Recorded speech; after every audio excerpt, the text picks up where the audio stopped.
video. Watch this not even be connected this week. Oh, it's working. It says we're on YouTube. It says we're on the YouTubes.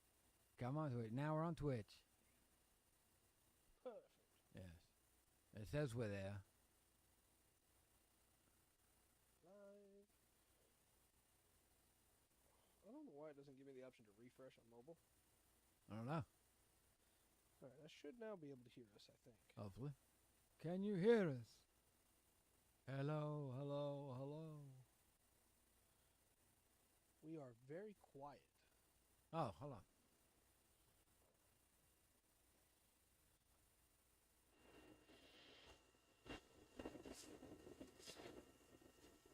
Hello. Bet we're not now. Waiting for the YouTube delay.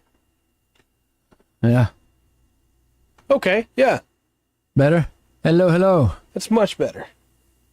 Excellent. Alright. Got that second set right there. All right. So. Mute that. That way it catches another view. I don't know why I laughed that way. In hindsight, I regret doing it, but... And everything's sent out. Come on. Yeah. Get it sent out. There's that one. Apparently, 'tis not I that needs to hurry up. And then this one.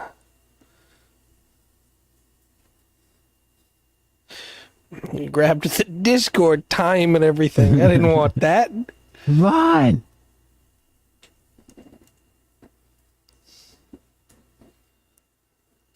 Tweet. There you go. All right. Got it set up. Now we're good. Everything is sent out. Everything's now sent good. out. We can set up. We can talk. So, All right. I have a pre-show topic for you. Excellent. I want to do this as a pre-show topic and not like a full part of the episode topic because I don't want to seem like we're shilling for something. Okay. And the thing has already reached its Kickstarter goal, but technically you can still support it for 27 days. But it's called Little Game Masters. And it's a tabletop role-playing game specifically built for children, ages 5 and up. Okay. And it's not just built for like, hey, this is a game kids can play. It's specifically built for, hey, this is a game that a 5 to 9-year-old kid could run as their first game that they could play together. Tony had to show everything to FTC from the third party. We'll see how it all turns out. There's a lot going in with that, Hunter, that is part of Sony's bid to try and stop Microsoft, and this is part of the Activision deal? Blizzard acquisition that Microsoft's trying to do. So it's a lot. I haven't dug enough deep into it yet to have a full opinion, I guess I should say. Yeah. More than just I'm interested to see what it says. I'm interested to see what all of it reveals. Because the goal is to have both sides present everything. Yeah. And Microsoft has said that they're not gonna be bankrupt if the deal falls through. Okay. But other sources have said they will. I don't see how they could be. Yeah. Yeah, it would not be good for them, but they're making plenty of money right now. Like Windows 11 is rolling out a bunch of stuff right now. Right. Like, I don't know. That's okay. So I don't know. But anyway, this Little Game Masters just seems like a really interesting thing built around children's communication skills. Yeah. And problem solving as compared to being like, hey, we're going to take a pre-existing system and dumb it down for kids almost. Yeah. You know, this is built from the ground up specifically for children. But might be fun. Okay. I just think it's a really interesting idea. Yeah, I don't know what the system is. It's a brand new system. I'm sure. Right. Yeah, I'm just wondering what it is. Yeah, I don't know. There's not enough in here really to say how it all works. It's going to come with 8 pre-made character sheets. And then your stats are like muscle, wits, and pizzazz. Pizzazz? So like that's cool, you know. I wish I knew how many dice you needed or what kinds of dice. Yeah. That kind of stuff would be really handy. The pricing seems reasonable-ish. I'm not sure how I feel about like, hey, for an additional $25 you get another rulebook. Why would I need 2? I don't know. For Quest? Yeah. Okay. Why did Microsoft want Call of Duty? Because they have Battlefield? Why wouldn't they want Call of Duty? I mean, they're it's still a business. They're going to get everything they can. Mm-hmm. But Call of Duty still has their exclusivity agreements with Sony and everything for a while. So it's not like even if they got it, Sony wouldn't have it. And Microsoft says they're going to keep putting it on Sony's platforms as well. Yeah, I don't know. So I don't know if they're going to stay true to that or not, but that's what they claim. But no, I just thought this was kind of a cool thing. I want to know more about the system. Again, there's not enough in the Kickstarter article. Yeah. They do have some videos that I haven't got to watch yet that maybe the video goes into more detail about it. Fair enough. But I feel like that's probably something that should be in the article, maybe. It is it's by Little Game Masters. Yeah. A game for 5 to 9 year olds. So 5 to 9? 5 to 9. That was their age group they were in for. Fairly interesting. Yeah. I'm sorry. I found in the FAQ an equipment needed to play list that says that it uses a full set of polyhedral dice. Okay. So it'll use the full set. That's in the FAQ. Yeah, and I think there's a couple of things I'm seeing that were based on 5e, obviously that were dumbed down. Yeah. But I don't think I've seen one with a whole new system for like that age group yet. Right. So could be interesting. When it comes out, maybe we'll cover it for the podcast. Maybe so. We'll see how that goes. Yeah, only when you use the D20. I think if you're going to try and make a system for children, using all the dice is cool. Like, it's an interesting idea because the kids are going to be excited to have all these different dice. Yeah. I think it can quickly get confusing. Possibly, Having a system that just uses D6s or just uses D20s is probably a lot easier to teach to children. Yeah. And D6s, maybe not so much now, but D6s have always kind of been accessible in a way. Like, hey, we got this game, we got Sorry over here, or we got, one of the other board game, Monopoly, we can use these sixes. I mean, if you play 40K, you have far more sixes than you'll ever need for any other game that exists in all of reality. Yeah. So I got asked the other day how many D6s I had. When I started playing 40K, it came with a set of D6s that was 20 D6. And then I bought 40 D6. Okay. And then I bought another 20 D6. That brought me up to 80. Yeah. And then I have all the D6s that are part of my polyhedral sets. Yeah. That brings me up to 145 D6s. All right. And that's still not enough, really, because I play Tyranids and my wife plays Orcs. And those are Horde armies. So I need... lots of them. We probably need to get up to 200 D6 before we're really, comfortable. That's a lot. It's a lot of D6s. That is. That might be a bit much. So, yeah, you play 40K, you'll have plenty. I guess unless you play, Custodes, then you might not have enough. Oh. Only use, 40 D6 then. Microsoft can control the FTC courtroom. No one can stop them from getting... Yeah, but that's if the FTC doesn't... I don't see how they're going to be able to control the whole proceedings. The FTC is there to prevent that from happening. I don't think just getting Activision Blizzard is going to be a monopoly, but I also don't think that getting Activision Blizzard should just be looked over, Yeah. Sure, though. But yeah, it shouldn't be. Is it? If you believe it's a monopoly and they're going to have, ultimate control, then you're against them making the acquisition. If you don't believe it's a monopoly, you can't really say anything against it. Right. So I'm in a weird place of feeling like Activision is not a great company, and Microsoft probably won't, but might change things in Activision. Yeah. I'm of the opinion that Blizzard is not a great company. Well, so am I, but that's the reason why, we're getting a little in deep, so that's the reason why Microsoft gives them a discount. Yeah. They're paying a lot less for them than they would have a few years ago. But I also don't blame anybody that's like, hey, I don't think Microsoft should have all of this. Yeah. Well, I said, it depends on how you define the monopoly. Yeah. And what it's going to be. Yeah. But I don't think there'll ever be a situation where Microsoft owns everything. Yeah. I don't think Nintendo's going to sell, for instance. And I understand the concern because we've seen so many independent studios bought out. Mm-hmm. And in fact, if you go back, it's kind of funny. The same thing happened in the 90s. The same thing happened. The 90s was the rise of the indie movie. Yeah. And then the indie studios got bought out, or the major studios made their own indie studio. Yeah. Well, anyway. And we finally started getting indie movies again. Yeah. It took a while. Yeah. And the idea you wanted to do, they could do just about anything in the D20s, how well they're able to do it. It's probably a good way to do it. What do you think? You ready to start the Yeah, that was show? off to a 5. Every one on the D20 is 5%.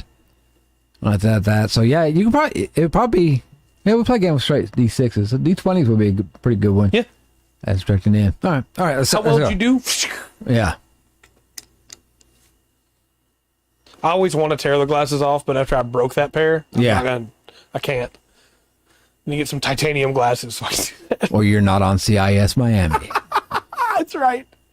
Hello and welcome to another exciting episode of the Full Spectrum TTRPG podcast. My name is Trey. I'm Rungren. We got some stuff to talk about tonight.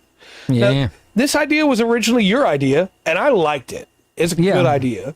I don't know that's going to go that deep, but I thought I'd make it cool kind of discussion.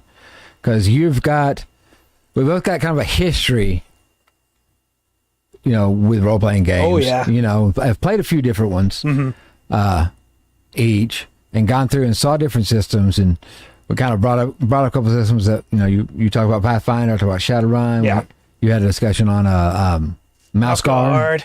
Through that. And these different systems. And a lot of times when we talked about, one of the things we talked about when D&D was the main focus of this was the, what you could do with D&D. But I think some other systems lend themselves to being able to, you can move them around in, like, say, time periods. Yeah, I agree. Or whatever, and I agree. through that. Yeah, should Sony? Who knows? Yeah, that's a tough call to make. I don't know that the crew is making enough money for anybody to be looking at acquiring them right now, but maybe. Yeah. But I don't know. I like independent studios as well. Yeah. So I'm not against that continuing, but well, like I said, it kind of goes back to the D&D OGL thing. Yeah. A couple months ago. Now there's a lot more discussion over a lot more different games. Yeah, which is just good for the hobby. Yeah, good for the market as a whole. Yeah, so real quick, you mentioned, these different settings and these different rule sets.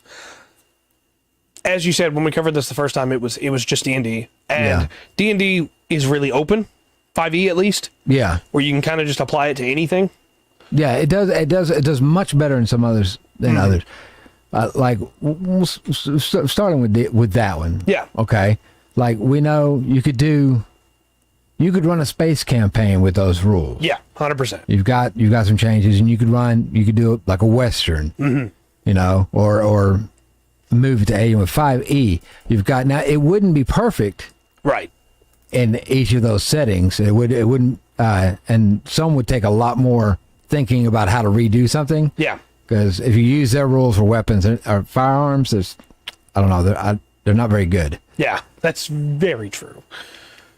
I also think that the problem with using 5e, as much as I like how open 5e is that it leaves a lot on the GM when you do a conversion like that. When you go, hey, I want to do a Western in 5e. Yeah. The GM has to do all the rules for making bullets. The GM has to do all the rules for, hey, I want to go to the store and buy bullets. What's the supply lines look like out here? How many bullets are they getting? Yeah. How many cows are in the fields? That kind of stuff you're not going to find that in the 5e. Yeah. Rules. You're not going to help with that. You get, like I said, a little bit with their firearms rules, but they're not very good. Yeah. What happens if I'm behind a wooden wall and somebody shoots a bullet at me? Yeah. 5e won't help you there. You have to do all that yourself. A wrestling campaign. Yeah. You have to do all the work there. The grappling rules in 5e do not lend themselves to that. I think so. And I think in my mind, you would know better on this. I think maybe Pathfinder might fall into that as well. Yeah, it does. I don't think as much to that extent, but it absolutely does. Like a wrestling campaign, Pathfinder's going to give you all the rules for grappling. It's going to give you all the rules for reactions that you can use. Everybody's a fighter or a monk or a barbarian. You got a great campaign going there. Yeah. But when it comes down to, hey, how well are they doing with like a popularity check, you know? Like how's everybody doing with their ratings? Yeah. Well, there's nothing really to help there, and the downtime activities aren't going to help you in a wrestling campaign. What are you going to do during downtime? I'm going to shoot a promo. I'm going to cut a promo. Okay, well, that's not downtime. Right. We're role playing that. That's what everybody's doing, you know? Like, it doesn't work that way. Yeah. As much as I love Pathfinder 2e, and I do think it works better than 5e for a lot of it, because the system is just more robust Yeah. when it comes to rules. Yeah. There's still going to be a lot of situations where it's like, yeah, it falters, unfortunately. So it's that kind of. So it's a setting that kind of it's definitely good, definitely strong. Both of those systems are great in the, that fantasy. Yeah. Or maybe even a little bit of the steampunk fantasy. Right. Absolutely. But as far as like maybe I don't know. Like if I was doing a Wild West campaign, I don't know that either one of those would be. Yeah, I would take Pathfinder over D&D for that as well, just because the gun rules. Because guns are a standard thing in Pathfinder 2e. And so there are rules for, hey, you're behind a wall, this counts as half cover. Yeah. There are rules for that. But even then, there's still too much of, well, I want to run a team of bandits that raid this western town. Well, there's not a supplement for Pathfinder 2e that makes that better. Now, in second edition, I don't. It may have been there like through third, fourth. I don't see it in fifth. But in second edition, you had different feels for different sections. Yeah, like you had the Forgotten Realms. That was like that's your classic sword and sorcery.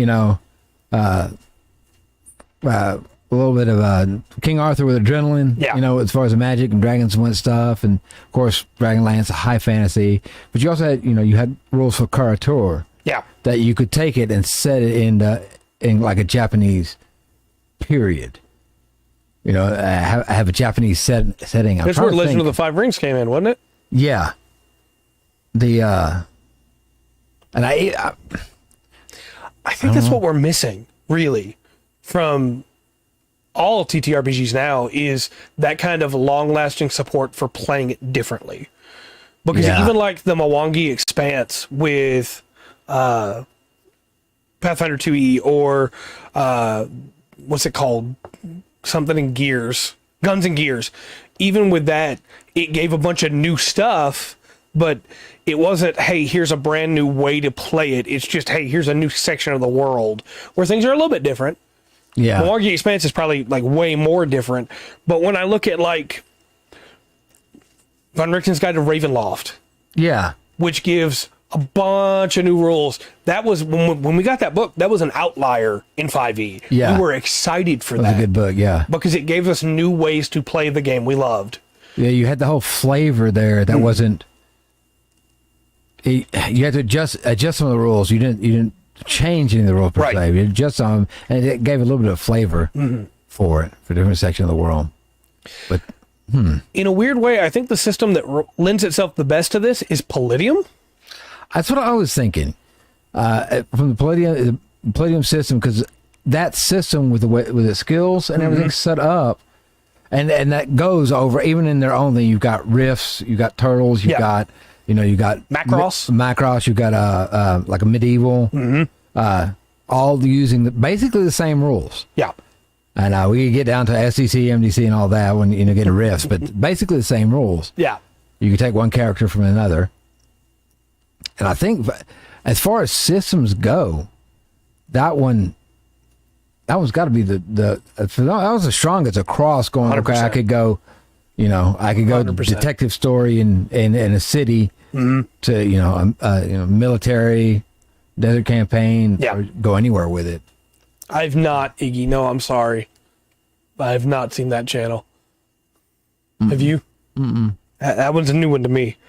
I think there are definitely really good systems that you could transplant without taking too much work. But then there are systems, and I want to highlight a couple of these, that you just can't, right?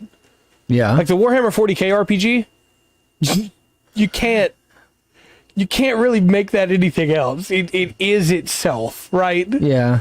Well, I mean, you couldn't use the war rules for like World War II? You absolutely could, except you'd have to cut out all the laser beams. Yeah. You'd have to cut out all the annihilation arrays, Yeah. You'd have to go back to just like cut out all the las guns. You'd have to go straight ballistics. Right. Missiles, things like that, tanks. There are systems, and like Age of Sigmar Soulbound is like that too, where the whole game is built around this idea of cycle of rebirth almost, of if you die, you can come back, but you lose a bit of yourself. That you could transplant that to a different system. Yeah. But it'd be really hard to make that work somewhere else.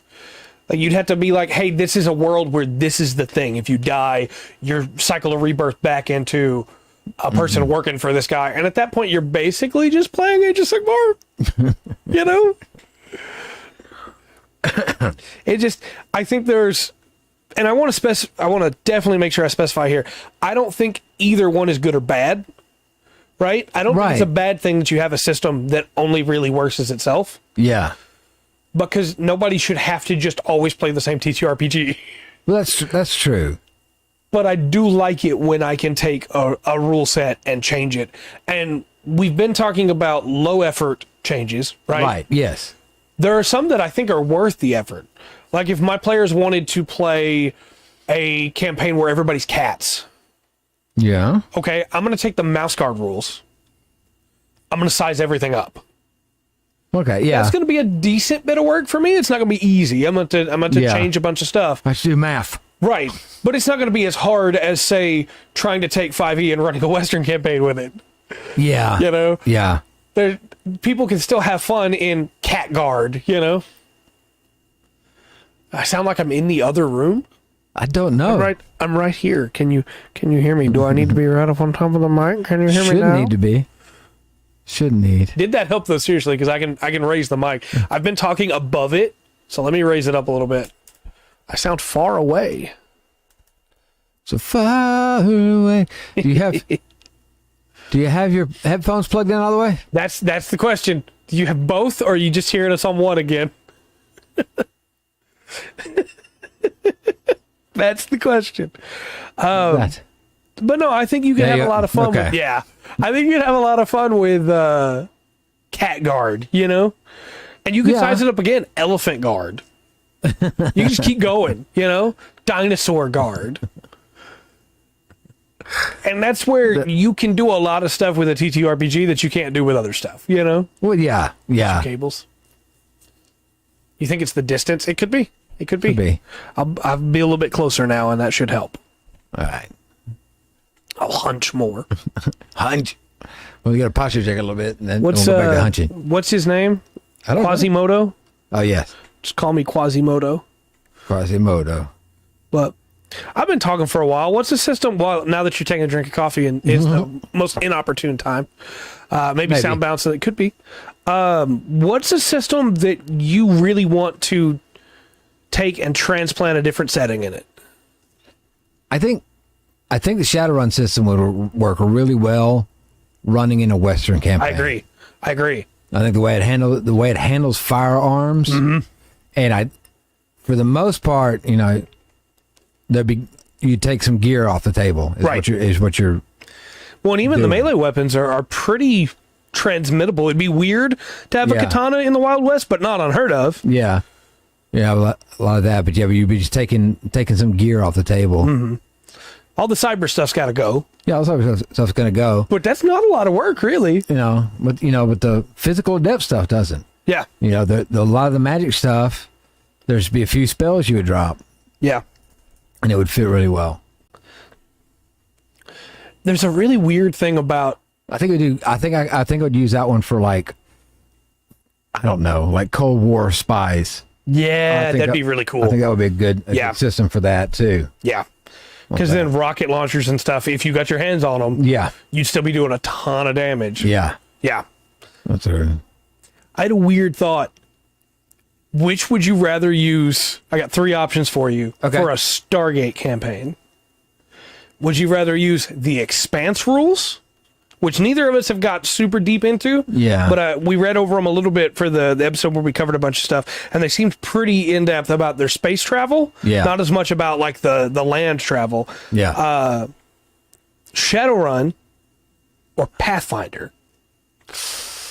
Ooh, I don't know. I think you could do some really cool stuff with the downtime in either Shadowrun or Pathfinder with Stargate. Yeah, I love Shadowrun, but I think for that setting, I put it on the bottom. Yeah. I feel a little more knowledgeable about Pathfinder. Right. Than I do the Expanse rules. But that would be, so probably Pathfinder. Yeah. So what I know. The Expanse rules may be great for it. Yeah. But and the space stuff for sure. Pathfinder. If I was going to run Star Wars and I didn't have the Star Wars rules, yeah, I would probably run Expanse rules because the space travel in Expanse is like really well. It's worked out in a way that I wish Spelljammer was. The new Spelljammer, not the old Spelljammer. Yeah. Old Spelljammer rules were great for space travel, but the new Spelljammer rules are kind of just it's there. You just move through it. Yeah. Well, no, the Expanse rules to have like gravity, and you got to deal with how long you've been weightless and the effects that it has on people. Which is funny because we talked about Palladium rules earlier. Yeah. And they've got turtles in space. Yeah. They've got Palladium rules in space. I don't know that it would cover like crossing galaxies. Macross might, though. I bet it does. I bet it does. I bet it because they had a point they went to travel. Yep, to the Zentradi homeworld. Okay. Yeah. I really need to dig into those Macross books. I really need to do that. Yeah. Now, I got another question for you here because I'm having fun just throwing these ideas at you and seeing what system you want to use for it. If you wanted to do Celtic mythology, oh gosh, Vysen is obviously that's what it is, right? Yeah. So that's the easy system to pick. But if you couldn't pick Vysen and you wanted to run like a dark, these are the Fae, this is what we're dealing with, what rule set do you think what system would you run for that? I gotta throw back to Welcome, Dark. Hey, Dark. Also, hi, Faith. I didn't say hi. I'm sorry. I got caught up in the audio issues that weren't issues. I don't know. My brain immediately went to second edition D&D. Yeah. Which I think would fall more in line with Pathfinder. Right. As it is you starting out with the third edition rules, everything that was very solid for that. I think I would go with Pathfinder over 5e. Yeah. If I was going to do that seriously. I would as well, I believe. What are we talking about? We're talking about taking a setting and putting it, what rules we would use it for, or more specifically, transplanting a setting from one rule set to another. Right. Like cat guard instead of mouse guard. For example. No, I agree with you. I think that's probably the easiest way to do it. I do have a weird, like, this could be fun idea with it, though. Yeah? With the Fae. Call of Cthulhu rules. Ah, okay. Where you take Call of Cthulhu and you play it instead of the Eldritch Abominations, it is Titania. The Fae. Yeah. Titania and Oberyn. Okay. That could be really interesting. Let me see. I got another idea for you here. All right. If I wanted to do rich court intrigue Machiavelli style, I don't have a rule set for this. So this is a challenge. I don't know. An aberration, so to speak, of the Call of Cthulhu rules might make that interesting. It might. It very well might. My thought was maybe, it's a weird pull, maybe using World of Darkness. D10 like system through White Wolf. Yeah. Okay. And using the different ranks that it has for vampires, and instead just transplanting those over to the nobility. Yeah. And then taking that deep roleplay system that comes with those ranks. Yeah, right. And feeding that back in. I think that could be really interesting. Yes. What about if we didn't have the one ring system for Lotro? Most of the players met the Fey royalty, except your character. I understand. Hey, play it up. If your character wouldn't go, your character wouldn't go. Yeah. Also, they're horrifying and terrifying to think of, so yeah. I don't blame you. I know. I would still be trapped by Titania. That is a different discussion. And not one we're talking about right now. as weird as I am with deer and my history with deer, which makes it sound way worse than it actually is, it would be super interesting, and I probably wouldn't be able to say no to meeting Oberyn. So, and he'd probably kill me. Yeah, pretty cool. If you were going to run a Lotro campaign, but you didn't have the One Ring rules, what system do you think you would run for? I say Lotro, a Lord of the Rings. Yeah. That's my problem, Dark. Yeah, that's my problem. I understand.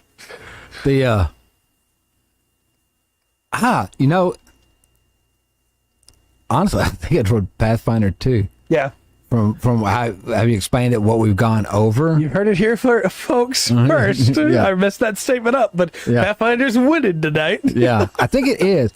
Well, it's got 5e. 5e is really, really good, and it's very enjoyable. It's very open, everything. And I just feels like from hearing about Pathfinder, if you want it, you can just detail in your game a little bit more. Yeah. You turn it in just a little bit cleaner, so to speak. We did get a posture check, so I now have to stop hunching. Sorry, Quasimodo. No,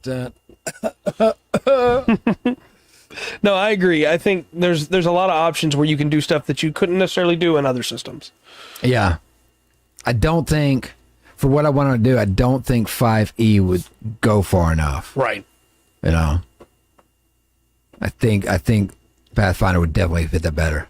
And I can't speak. Let me read this comment first before I try that retake. It is. And some just fit a little bit better. Yeah. And some take a lot more work to kind of flip them over. Mm-hmm. That's what I was going to say to preface all this again. I guess it's not preface, it's midface. Yep. We're walking in Memphis. 5e is a great system if you want to do this, right? It is ad time. Ad times. It is, we do have an ad for another 30 seconds. I just took a drink, too. I could have taken a drink. Well, I'll take a drink. During the ad. It would have been perfect. Middle of me talking. It's okay. It's all right. You're supposed to let me know this stuff, Twitch. Where's Nightbot, huh? Yeah, Nightbot's just not. Somebody wake up Nightbot. Take the bottle away from him. I got a job to do. He's just a little too busy being drunk. I'm back. Yeah, it is pretty easy. That's one of the beauties of these games just in general. If you get a good rule set, you can kind of move it around for the setting. And you can't sometimes it's just flavor. We gave props to the Ravenloft stuff. Yeah. Guy, because it gave some extra stuff to the 5e system that made it to where you're kind of playing, the area, the time period, the setting, the kind of tradition and culture right through there. Just a little bit. Not detailed by any means. Right. But just through there to play in that area. That works, Anomalist. That works. No, I agree. And that's the big thing I was going to say before the ad was when it comes to 5e, I don't want anybody to feel like we're saying 5e is not good at this stuff. Because 5e is a perfect system to play anything you want to play in. Yeah. It's just you have to put in a lot more work for most things than you would with other systems. And that was she bring that one that I hadn't thought of, the Starfinder would be really good. Like if you're doing Stargate. Yeah, 100%. Starfinder might be the one. That's right. I hadn't even thought about Starfinder, and I should have to pick for that. I wonder maybe even a Star Wars or Star Trek, maybe Stargate. Yeah, would help really streamline the process. Right, and Stargates already exist basically in Pathfinder and Starfinder because of the Elven Gates. So I mean, they're right there. Yeah. Except for Mouse Guard. Although I mean, you could say a snake is an Eldritch Abomination to mice. It's that's the thing. It's a little bit over just the setting. Yeah. Because it's also like what goes on in the combat and everything, which system will slide in there. And there's a lot that, it's just not quite plug and play, but pretty close to it. Close, yeah. Yeah. No, I agree. And as much as I value 5e's ability to be open, I wish that it had more, like we've talked about this many times, 2nd edition, 3rd edition, 3.5, all had extra source books. If you wanted to run Westmarch, you could. If you wanted to run Carcacool or Karatur, Yeah. You had a book that was all the stuff about it. Legend of the Five Rings. Yeah. I brought in my 3.5 book about Dark Sun. Right. You know, there's so much that, hey, I can just pick up this book for Greyhawk. I just pick up this book and we can just play it. I have the whole setting in front of me, and then I just staple the other rules on there, and we're good. 5e doesn't do that, really. No. And as much as I love Pathfinder 2nd Edition, I wish it did that too. I wish it was like, hey, here's your setting for the desert, and you can go, well, there is a desert already in Galarian. You don't need a setting for the desert. There's already rules for exhaustion and heat exhaustion and all that stuff. And yeah, there is. But like Mwangi Expanse gave me a bunch of cool stuff about that section of the world. Yeah. But didn't give me as much as I wanted, I guess I should say. I feel like from 2nd Edition, there was something about 2nd Edition where it felt more like there was different, like more historical in a weird way, so to speak. It would actually get into. I was building up to that, Dark. Mwangi, I wasn't saying Mwangi specifically was the desert. Right. Even the Mwangi book about the jungle didn't give me as much as I wanted about the jungle. I wanted more lore to know for the world, more rules for specifically jungle travel. You know, maybe that's a little bit of it. I think the lore for 5e is kind of weak. I think it's because they don't want to staple down a world, really. Yeah, maybe. It's Forgotten Realms, but tell me more than one major city in the Forgotten Realms. Yeah. Because everybody can name. Chat, you want to go for it? The big city? What is it in Forgotten Realms? Anybody know? Could do. I understand. Next big book is Desert. Nice. But there can be travel lore. But it's not. I mean, just the lore of it. With 2nd Edition, let's say, I feel like I could do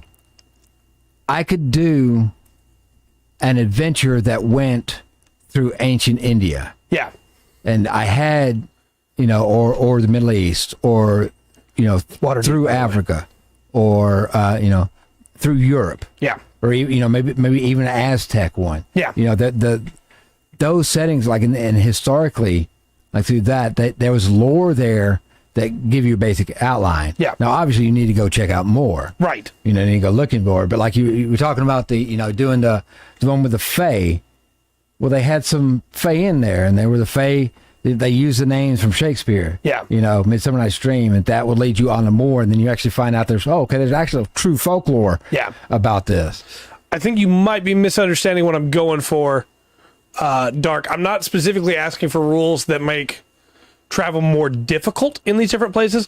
I want rules that make travel different in these places, because it is different walking through a jungle than walking through a forest. It is different walking through a desert than it is walking through a jungle. Yeah. I want there to be a mechanical difference, not a negative to the players, but I want there to be a mechanical difference to travel. Like, hey, travel in the desert takes longer because the sands shift underneath your feet.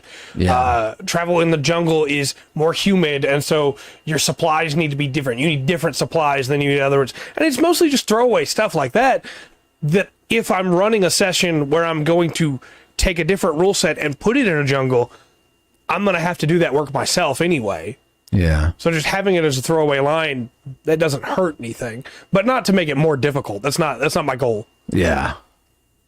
I said that's mine. I want to make it hard as possible. Right. No. The Microsoft acquisition fall through. Microsoft have to sell Xbox to Sony. I don't think that'll happen. No, I don't see that happening in a million years. No. Something gate. Yeah, I want the settings to feel different in a way that they kind of don't in most TTRPGs, right? Well, we've got a generic. It's making loud noises. A generic system, like GURPS, generic universal role playing system. Yeah. Through that I feel you could probably take that system over and paint it over anyone. Okay. Yeah. Through that, I don't know that it would do. I don't know enough about it that it would feel great and work in every. Yeah. Like it feels like it works in the situation. Yeah. Like I wouldn't, and I love Shadowrun. Medieval fantasy with Shadowrun rules is not going to be fun. It's not going to work that way. Yeah. No. Yeah, that's what I'm talking about. I want rules that help the immersion more in those areas, because if I'm running that, I have to do that anyway. I'll give an example. that might make it all make a little bit more sense. Make it all make right. Minds of Phandelver, the first adventure book for 5e. I was really excited for that book. I ran it for the first time. I was so stoked getting through that book. And then I find that there's a town that has these bandits that have set up shop in the town. Mm-hmm. And one of the first things my player said was, okay, there's too many bandits from scouting this town out for us to go deal with on our own.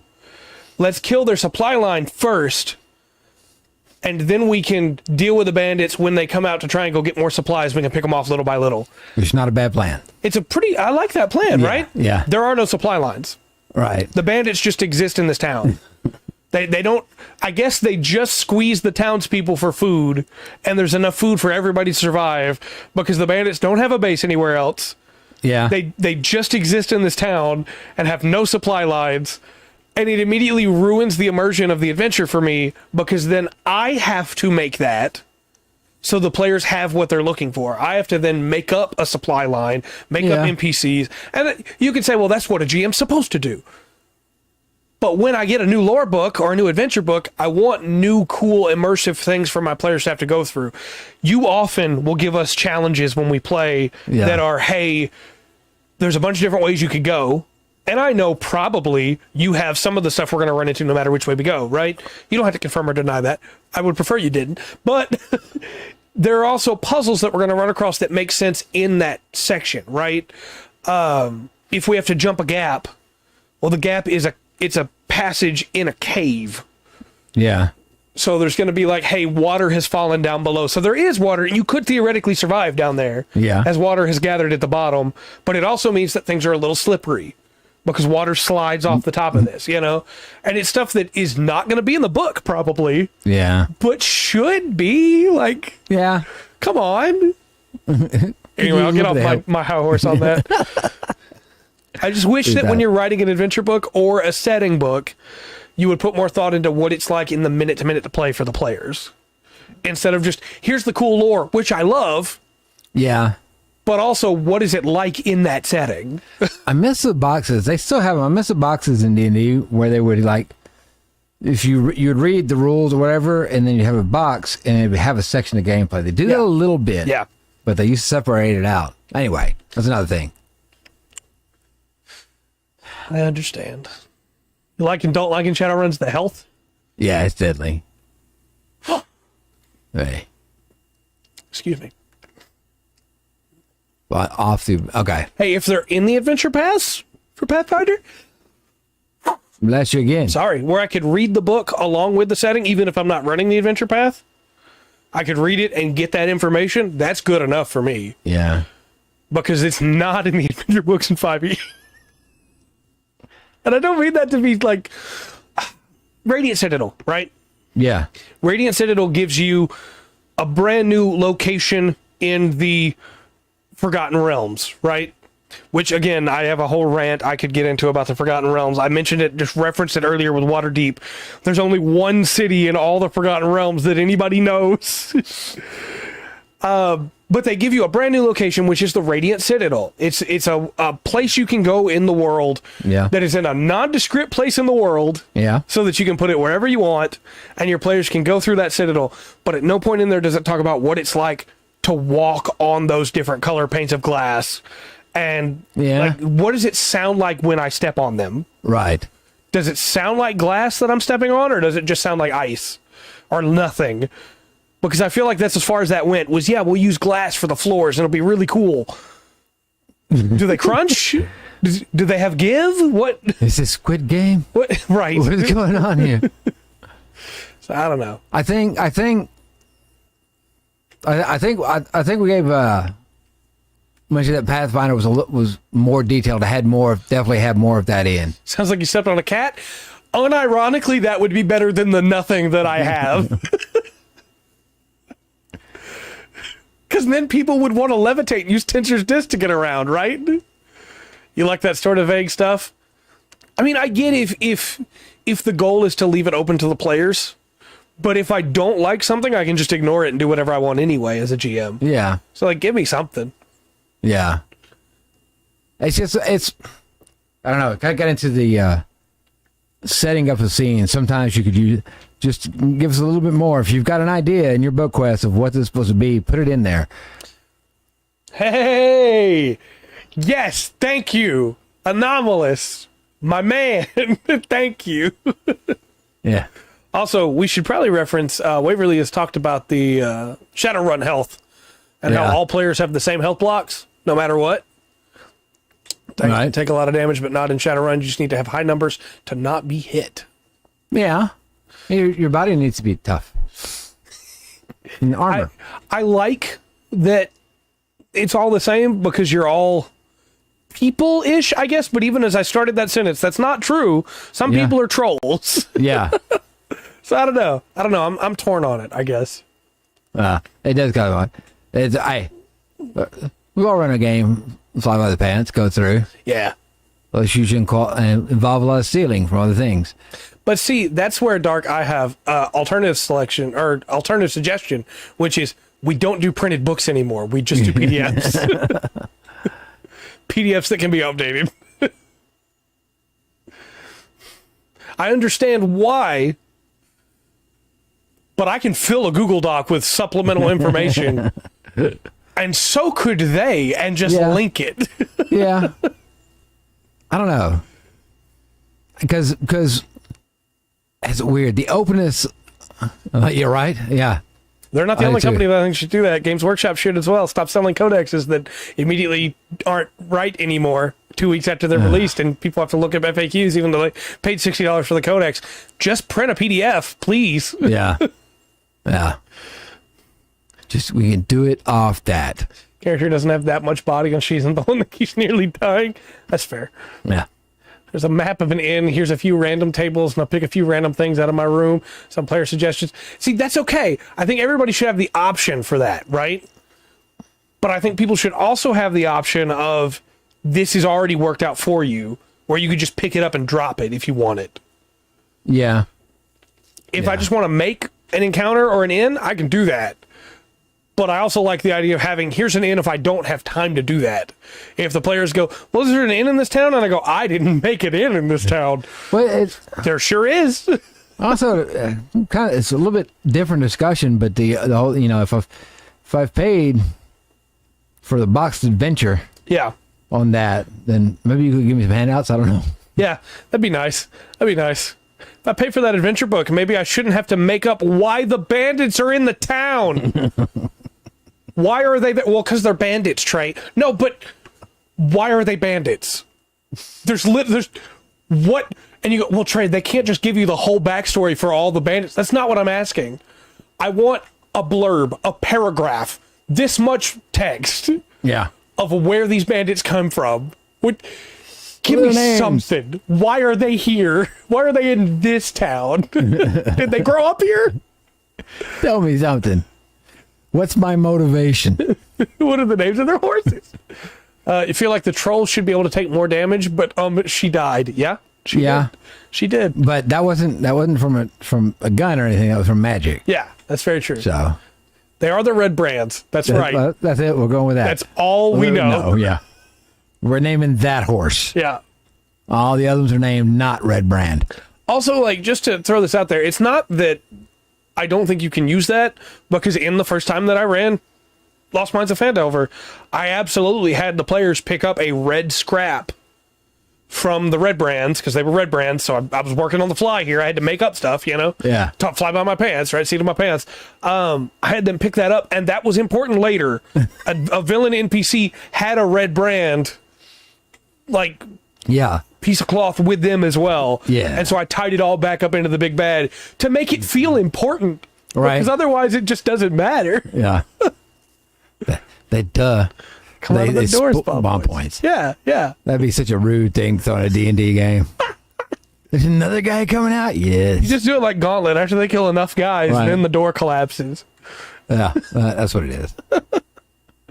But I want a good balance, and this is kind of, I've taken us down a tangent here from what we were originally talking about, but that's where you can get something like a Pathfinder or the One Ring setting that has well broken up rules for how that stuff works, where you can transplant something to it and you don't have to do that much work, but you could still if you want to. Right. I'm going to sneeze again, Jabs. Sneeze. I'm so sorry. Sneeze, man. The busted workers who grew up there. They failed former adventurers searching for a MacGuffin. They're accountant barbarians, and the town's overdue on their taxes. That's right. Look. That's right. Look. If they were accountant barbarians, that wouldn't be fair. No, it would be a really cool first encounter. We know how OP accountant barbarians are. The party Way gets there, OP'd. they have to pay their taxes. If they don't pay their taxes, they die. Roll new characters. Idiots. Quack. I want the option personally, but should I try and swerve us back to our original topic? Yeah, I think so. Okay. They are. They're so absolutely. strong. If I wanted to run the story of a barbarian prince that has been kicked out of his tribe for a crime he didn't commit and has to come back to glory to be able to become the king, what rule set would you use? I could do that. You could do that easily under 5e. Yeah, I think so. I think that one I would run under 5e. Yeah, I don't know that I would necessarily need to. That's the Legends of the Frost Horde, by the way. Yeah, that's I figured it was where I something. stole that from. That. It's literally a 4E adventure. The Murder Hermo economy bubble. That's what they're mad about. The murder hobos are ruining the economy. Right? Gosh. No, murder hobos help the economy. They take everything. They're taking all that out of circulation. That's true. That's true. and Print more. supporting it. So if they don't print more. Okay. What system would you use to run the story of a kingdom that is running out of gold because they keep having to print more money because the dragon keeps hoarding it? And adventurers keep taking that gold from the circulation and dying to the dragon. Okay. And then the gold is leaving circulation. So they have to print more and they need more gold. What system would you run that under? Because I think there's only one system you can theoretically really get away with it with, and that's 5e. Yeah, I think so. Because there's no rules in any system I can think of for an economy that deep that also involves dragons. Right? So I feel like you have to do 5e and do the legwork. But Can we run that campaign now? no, we cannot. That's awful. That is the easy answer, yeah. Well, it's like like a detective noir campaign. Yeah. I think, Call of Cthulhu would probably work well for that. Yeah. But I think Shadowrun Rules will work okay. I have a weird answer to that previous question that just came to me. Oh, okay. The honey heist rules. But instead of you're turning back more bear, it's giving into greed and keeping the gold for yourself.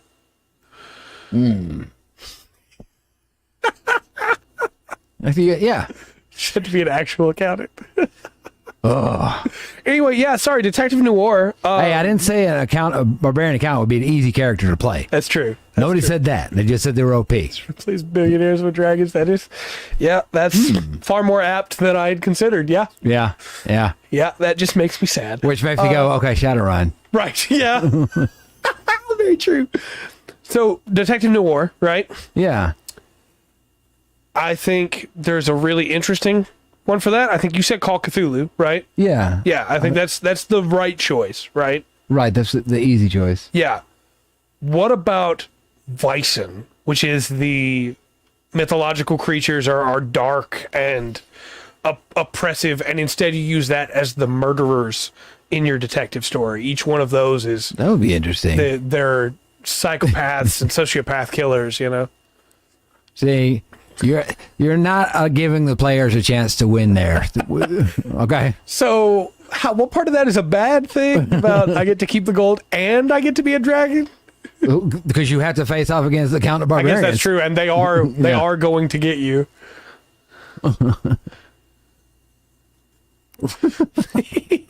That's true. Oh, that's true.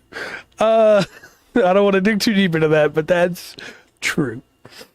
No, I think the idea of like a detective story where you have strange happenings, almost like a Harry Dresden, right? Yeah. Could be really interesting. Yeah. World of Darkness could work for that too, though. World of Darkness could. And it's got, I always think about like the books separately. Yeah. When they came out, because you had vampire, you had werewolf, you had wraith. Yeah. Witch. And then Monster Hunter. Yeah. No, Hunter. Yeah, Hunter. That's what it's called. It's just Hunter. Do that. They had kind of, it's all the same rules, but all just a little bit different. Yeah.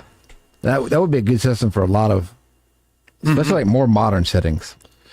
I also want to give a quick highlight too. We haven't brought it up, but if you want to do like a Roman setting, RuneQuest is like, that's a given.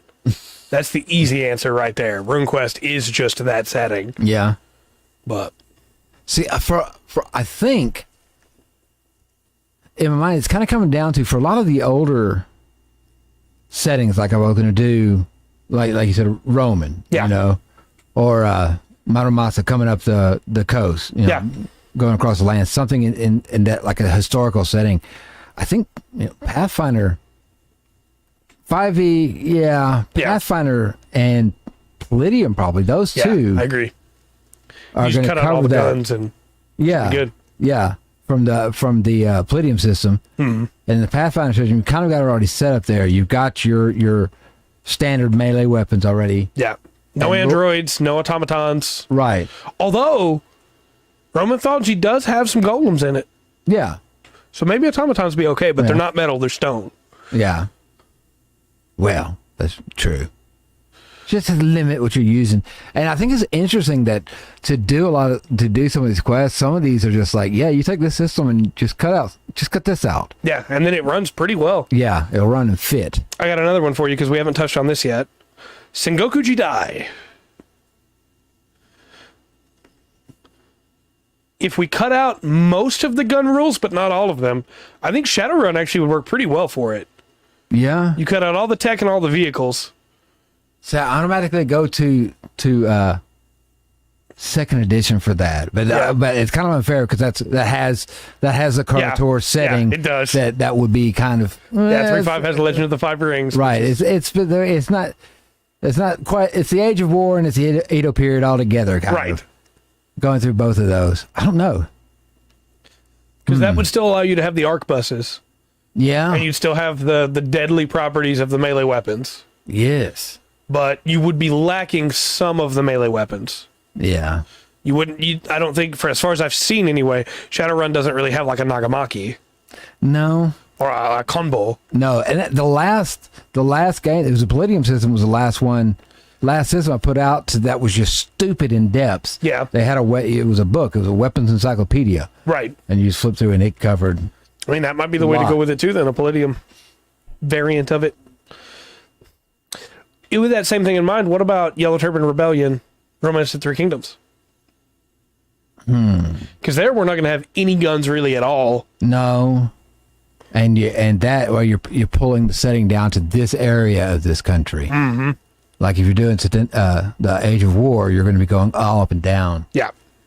I'm leaning on Palladium. It's probably going to be the best choice for that. But another one that I thought might be interesting is using the One Ring rules for morale and dread. Yeah. With the commanders of the armies. Right. And, hey, this leader has fallen. Well, then there's your morale is dropping. Yeah. You're right. Yeah. I think that could be really interesting. That could be. That is an interesting one. So a way to think about it. That would be good for the Age of War too. Mm-hmm. I don't know. There's a lot of good systems out there. A lot of strong. That's true. Well, Long does come out tomorrow. And it's on Game Pass, so I'm probably going to try and give it more try. Yeah, the Yellow Turbans. That's where that game starts, is the Yellow Turban Rebellion. Okay. And you fight against the Zhang trio. Okay. Zhang Bao, Zhang Liang, and Zhang Chu? I don't remember the third one. Use Pathfinder for it all and remove all magic. That's the best part. Romance of the Three Kingdoms, you don't have to remove magic. You do from the Sengoku Jidai, but you don't have to from Romance of the Three Kingdoms. Yeah. But that's kind of what it comes down to. Where Pathfinder loses me is when I'm moving into more realistic settings, more modern. Yeah, more. I think once we get to like that Wild West, time period, think about it. Here in the West, I think Shadowrun kind of feels better for me. right through there some of the other systems. I think Palladium still gets a nod just because their rules are so expansive. Oh yeah, across everything they put out. The next one that I have for you is space opera Gundam style with giant mechs. Gundam. I thought about a Gundam RPG quite a bit. Because we've got Macross. Wait. We got Macross. Was it Macross or Robotech? That was a role-playing game. I think Macross is in Palladium. Robotech has its own system, I believe. Okay. Lancer's the easy answer, in my opinion. You go Lancer, you don't have to change much. You just change a couple things of how the weapons work. Yeah. And instead of psychic abilities, it's new type abilities. And you just keep going from there, basically. Okay, so you got a good outline there for that. That's the correct answer. It's the correct. You got a really good outline for that you could just kind of almost copy and paste over and go. See, Rifts has a role for somebody's in a mech. Yeah. Oh, yeah. There's a lot in there for Rifts. That's if I had to pick a secondary system, Rifts would be my choice. Yeah, not just Gundam, because there's some super robots in there too, but I think so as well. It is a love letter to Mecha with Gundam as the big inspiration. Okay. Well, that's why those rules work there, for sure. Yeah, for sure. That's cool. That's cool. The psychic class is just new types. I mean, for all of our problems with Double Zeta, which we're going to talk about Tuesday, some of the stuff that new types can do, that's just what the psychic can do in Lancer, Okay. So. That's kind of cool. Yeah, that's pretty much how that goes. If I was to pick some other big series and things like that, and how's it going, King? And we wanted to try and apply a system to them. If your players for whatever reason wanted to play Super Mario as a TTRPG, what setting would you pull from there? Because Zelda's easy, right? That's Pathfinder D&D. One of the two. Yeah. I'd probably go Pathfinder for the sake of the shields. Shields are better in Pathfinder. But. Wow, I don't know. Mario, that would be interesting. I wish. I don't know, man. Do that. I guess there would be some 5e or Pathfinder stuff I could do. Machinists. Yeah. They got those. Yeah. So we can kind of go with that. Yeah, that'd be one of those too. I think I'm going to go with Pathfinder only over 5e. Just because of the jump rules. Yeah. It's a little more specific than what we're really asking, but jump rules of 5e suck. I've got a really weird pull for this one. Okay. Warhammer Age of Sigmar Soulbound. Because the live system. Okay. You transplant all of the lightning magic into fire. Okay. And yours would be Dread. Very cool. And then you take any reference to the Skaven as enemies. Yeah. Well, that's Koopas now. Okay. You just one for one it all. And instead of Chaos, they serve King Koopa. They serve Bowser, And that's how you play around the lives mechanic for Super Mario.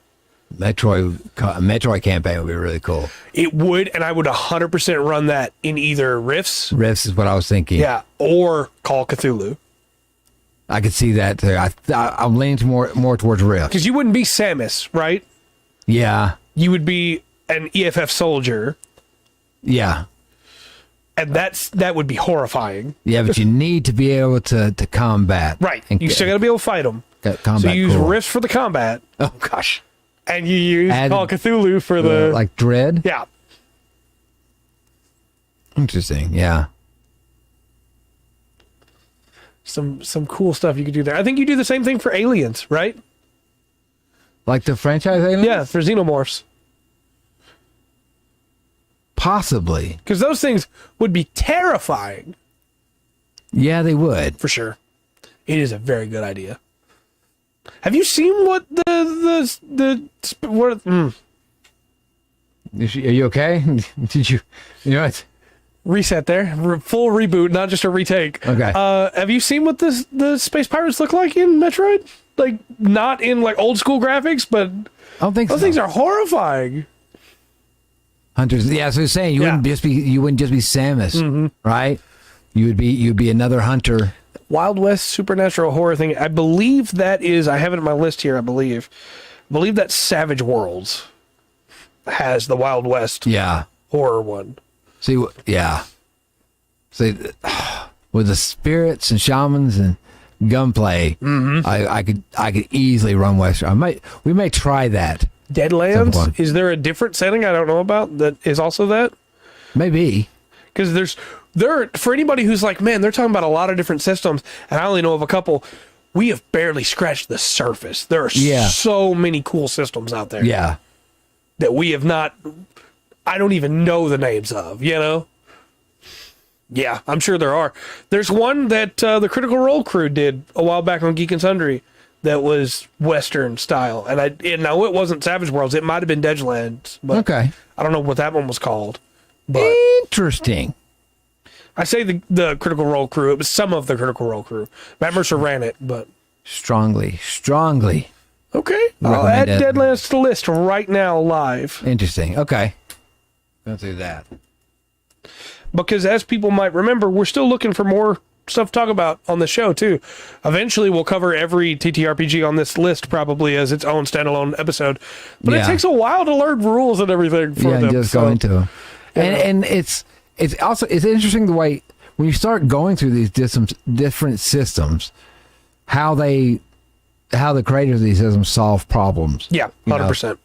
How the death mechanics probably the easiest one to talk about. Yeah, like each one what damage does and how damage affects you. Yeah, there's a couple systems. Lord of the Rings is one of the first ones I think of, where instead of taking damage to your health, you start by taking damage to your morale. Yeah. You know, hey, this arrow, you blocked it, but what did it do to you when you blocked it? You know? Yeah. Now you're worried. Right. And it's very different from just, you have a health pool, and when it gets to 0, you're dead. Yeah. You know? So yeah. TTRPGs are cool, and I don't regret how much I love 5e or D&D as a whole, but I regret how much I hyper-focused on D&D with how cool most of these other ones are. Switch systems. Famous is the GOAT system. Correct me if I'm wrong, did not the original Fallout use GURPS? I thought that it did, but I don't know that for sure. Now, question myself, it could be either one, GOAT or GURPS. But yeah, it was based off that system. Mm-hmm. I think it might be GURPS. I don't know. Both of y'all got me second guess myself. It might have been. I'm not sure, but yeah, there was a few games that were actually made based off a system. Minds of Mysteria was a computer game that used all the second edition rules. So let me complain about this for a second. Okay. Why are there not more video games that use TTRPG rules? Yeah. There are 2 Pathfinder games out made by Owlcat Studios. Both of those use Pathfinder 1E. I want Pathfinder 2E as a video game, first off. Rogue Trader is coming out, which is the 40K game they're making. Yeah. It uses the first edition Warhammer 40K Guts and Glory or whatever it's called rules, which is fine. People like that. Why don't we have a video game using the new rules? Why don't we have a video game version of like Lancer? Well, I get video games are expensive to make. I know that's the reason why, but it's a modified GURPS. Okay. Well, so we're both right. Yeah. And that's very true on No Wendigos. It's hard for people to just... Yeah. It's hard to convince people to make a game for like 40 people. Right. Yeah. That's why I'm so amazed that I can still play Lotro. Yeah. 100%. It's a great game. I'm surprised it's still going. And it's still got content coming. But, no, I agree. The GOAT test, that makes sense. Nice. Okay. It makes sense. Okay. Anytime I see the word goat now, I can just think of that vine. I think I'm going, it's the goat! The goat! Yeah. No, I agree, though. I think that's the real reason, but it still upsets me. I want TTRPG video games to be popular. Yeah. Well, they never played quite a few D&D games. I know there's Baldur's Gate 3. Yeah. Or whatever is coming out, which... Okay, tangent. Hold on, cut that off for a second. Okay, but I played a lot of them. They haven't been very good. Right. Yeah, I want to still be monetized. Just for money, Iggy. It all comes down to money. Why wouldn't they want COD? You know? Yeah. Battlefield, they're not going to fix it, unfortunately. But why wouldn't they also want Call of Duty? Especially when Call of Duty's more popular than Battlefield. Yeah. But It's going to be the easiest way possible. Fiasco is such a good... I would love to talk about Fiasco on the show at some point because I love Fiasco. Yeah. But yeah, how would you do that as a video game? How would you do that? Nice. Yeah, it's weird that they're doing the first edition Rogue Trader rules for the brand new game, but I guess it's because they don't want you to play as Space Marines, which is what happens in the new rules. Let me play as Space Marines in an RPG. Why not? Come on. Anyway, you were talking about Baldur's Gate before I started responding to chat. What was you You saying? said you had a side tangent you wanted to come back to on Baldur's Gate. No. But just the D&D games, they haven't been very good. No. Divinity is so good. Divinity Original Sin 2, it's not based on a TTRPG. It's based on TTRPGs. They made their own system for that game. And I think that's what makes it so strong, is that it's not held back by trying to be a TTRPG, which makes me sad because I want more video games that are TTRPGs. But apparently the best way to make them is to, make your own thing. That is Yeah, it's very true. a difference. very true. I'm sorry you're sick. Don't be sick, sure. bro. Hope you get feeling better. Ugh. Don't trade COD to Microsoft for Battlefield.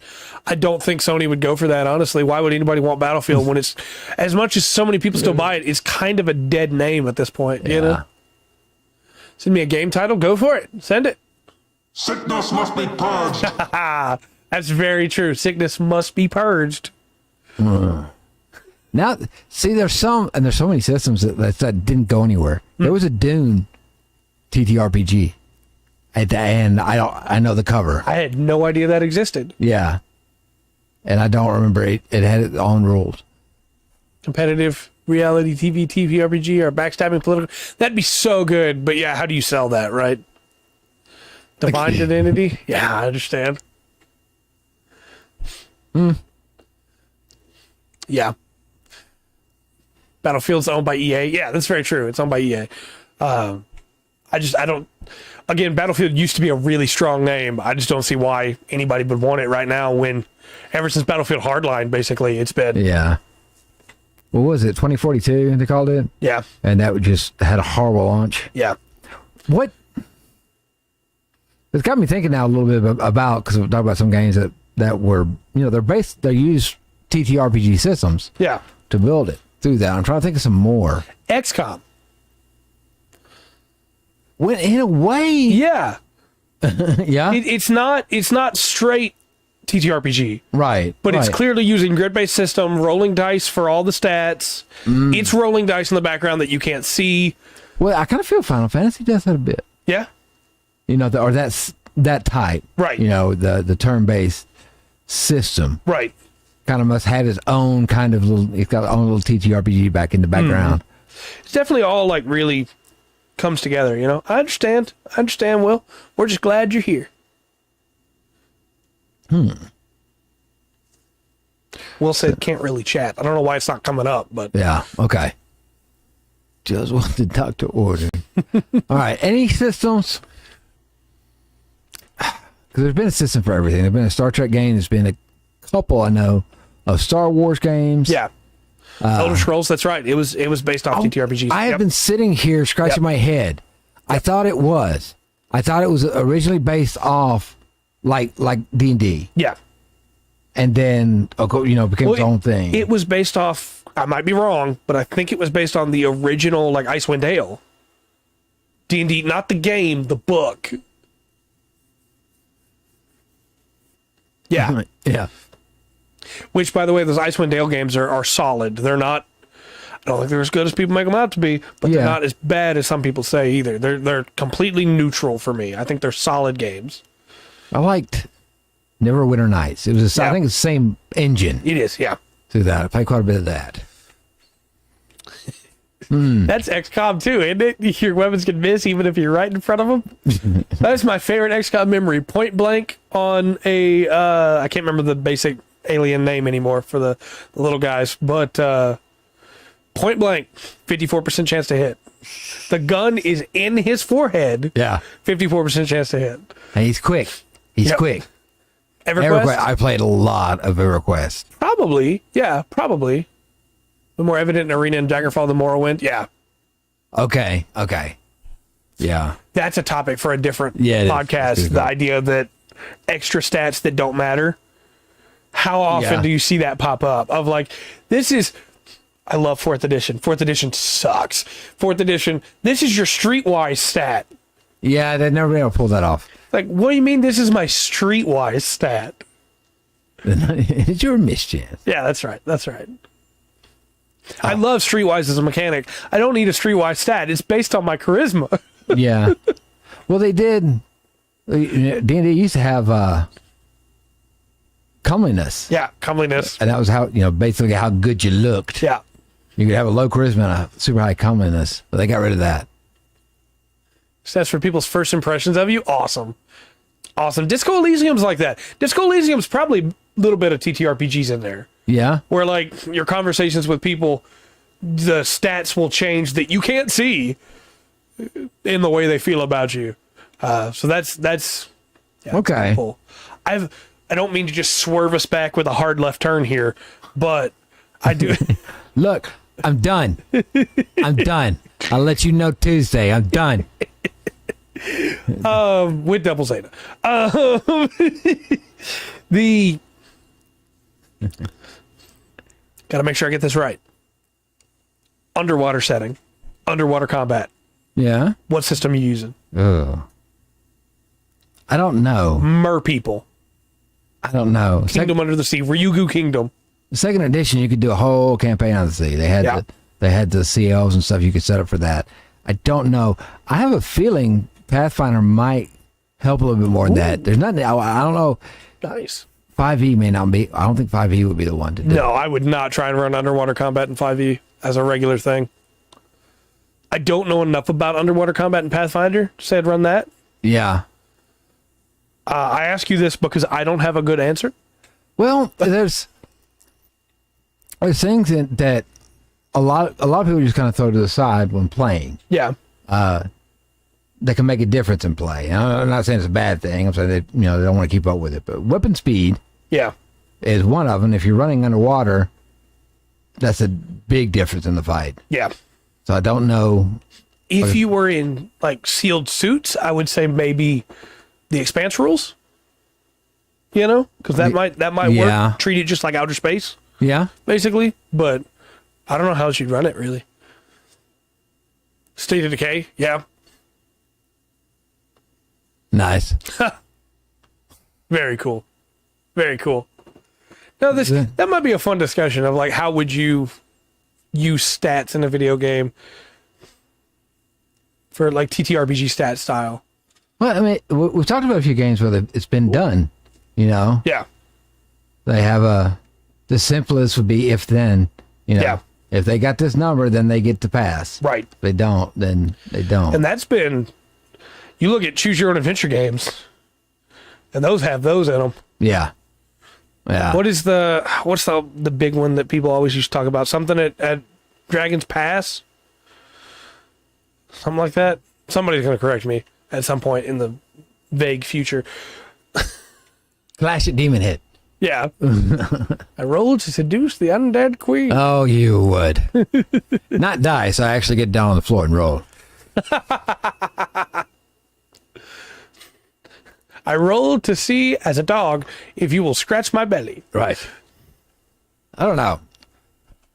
We've had a weird thing this year where we've got access to a lot more games that we wouldn't have. Yeah. Through that, and it's cool. Mm-hmm. It's cool. It stinks about the way it came about. Right. But it's if I'm gonna take something good out of this, it's cool. Speaking of, I don't have any other suggestions for you with this. I don't know if you do.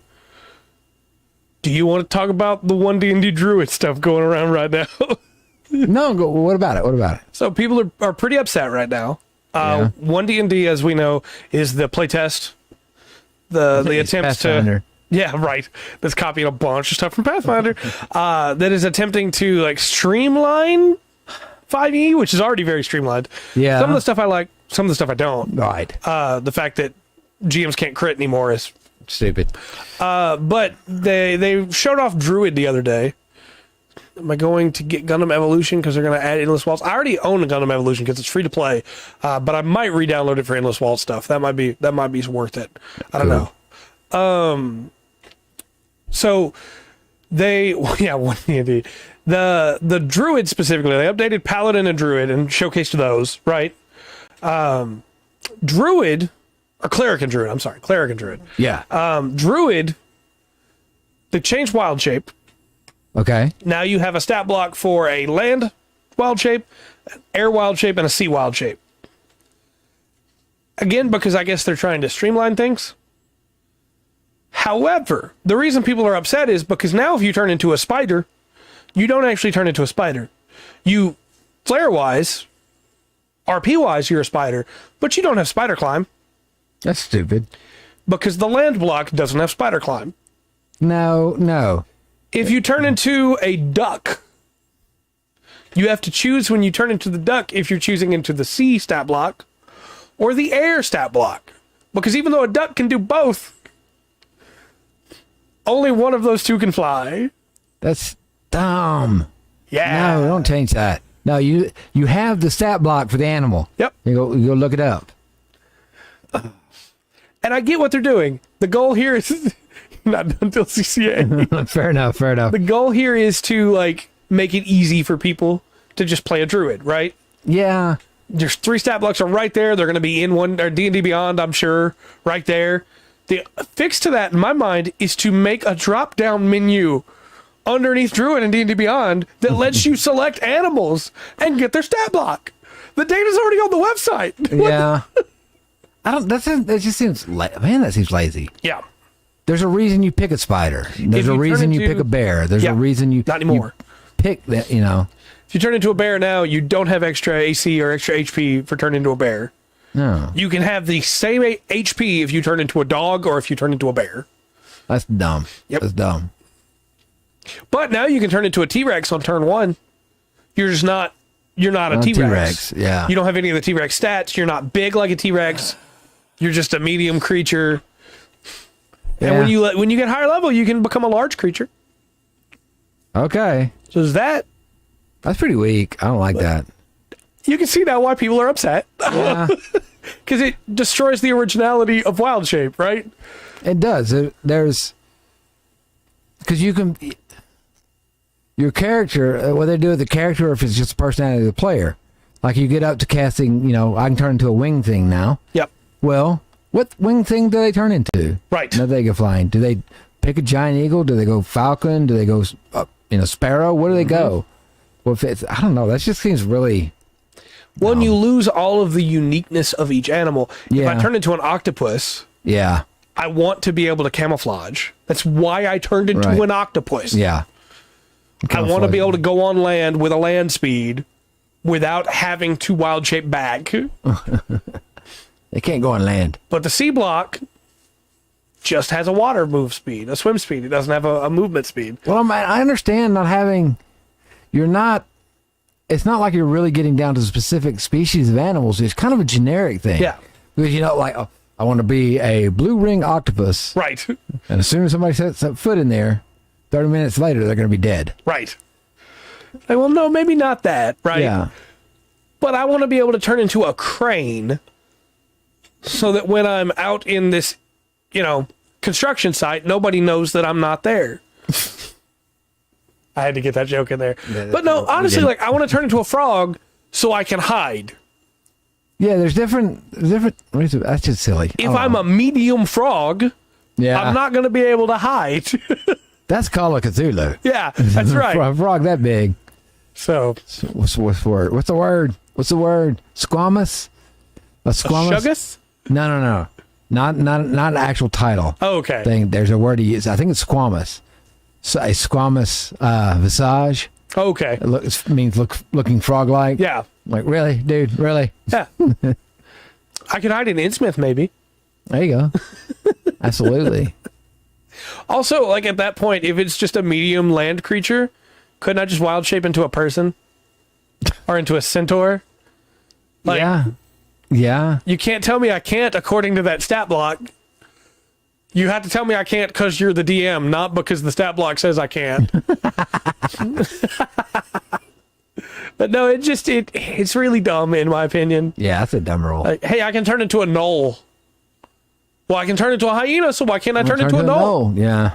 Like, well, that completely undermines what wild shape is. Yeah. They've done some good stuff. Yeah. They've done some good stuff. That's not one of them. And in hindsight, almost all the good stuff they've done is stuff that Pathfinder 2e was already doing. Yeah. Take a deeper look. Oh. Yeah. Turns out why I love that is because, I'm going to say it, a better system had already incorporated that. Yeah, I already done that. Imagine that. Okay. Well. So. Yeah, I just, there wasn't anything like super egregious with the new cleric stuff. It just, the druid was. Yeah. I saw that and I was like, that's not a druid. No. That's a shapeshifter. That's a shifter. That's literally what the shifter. Yeah, because you only have another thing you can go to. Yeah. That's literally what they do. I almost said race again, and that's not what they call them now. Species? That's what they call them now? I don't think they call them that, did it? But you maybe. Yes. I don't remember. Ancestry is better. I feel like people are going to be like, Trey, why do you just only talk about how good Pathfinder 2e is? And it's like, look. He's excited. He just got it. You should read Pathfinder 2e, and then you'll understand. It's not a perfect system. It definitely has its flaws. I talked about them earlier. Yeah. But when the only flaw that I can think of in the system is I wish they went into more detail, it could be a lot worse. That's all I'm saying. Yeah. For sure. For sure. All right. Well, just a reminder, I was about to say, what are we going to talk about next week? I won't be here next week. Yeah, you won't be here next week. Next week starts my vacation. And I'll be back on the 17th, or I won't be back till after the 17th. So we won't have a stream on the 17th either. That's a Friday. Okay. We won't start our streams again until the next Monday. Right. Unless Rundgren wants to stream while I'm gone, and that's up to him. I might play the outro. I would say you could pester him, but he doesn't read the comments. So yeah, he didn't forward them to me. You can pester me as much as you want. If you have a problem with me, email Trey at the full. Pester me as much as you want, because I'm probably not going to read comments while I'm on vacation, just so you know. But no, we'll be back tomorrow. We're going to be painting. And then we'll be back Monday. Are there more Mondays? Yeah. Tuesday, we'll be back with the podcast, the regular Full Spectrum podcast. Please look forward to it, because we're going to be talking about Double Zeta and reviewing it. Everything he likes.